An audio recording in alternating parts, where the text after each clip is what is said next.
how can I keep rabbits from eating my sunflower seedlings and then the birds from eating the mature sunflower seeds before I can? I hear you, Mr. James. So that's pretty funny. So how do you keep the rabbits away and the birds away? Well, you know what? There's something called bird netting. Oh, it's bird netting. Right. And, you know, like we did out front with the flowers here, to keep deer from eating them, you can do the same thing. You put some stakes up around the small seedlings and put your bird net over it. The rabbits can't get into that. Right. So they'll leave it alone and go somewhere else where it's easier to find something to eat. And of course, then when you start, after it's pollinated and they start forming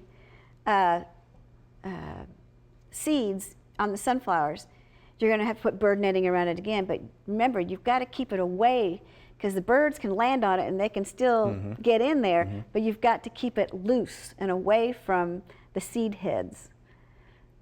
Yeah, it's gonna be. Might have a little bit of a tent situation going. Right. Bird But I mean, that will work. Bird netting. I've seen that done, so that would definitely work. You know, something else too I'm thinking about, you may want to, you know, plant some companion planting somewhere else. Yeah. Or put that bird feeder, you know, in another location so they stay away from, you know, your sunflower that's producing those nice seeds. I love sunflower seeds, by the way. So that's what I would do. I would cover it up because, yeah, those scare tactics and repellents and things like that. No, cover it up. I think you'd be fine. Right. So to keep the rabbits away. Yeah, keep the rabbits away. Birds. And then when they get bigger, then put some kind of tent away from the other ones that you're trying to mature, and I think you'll be fine.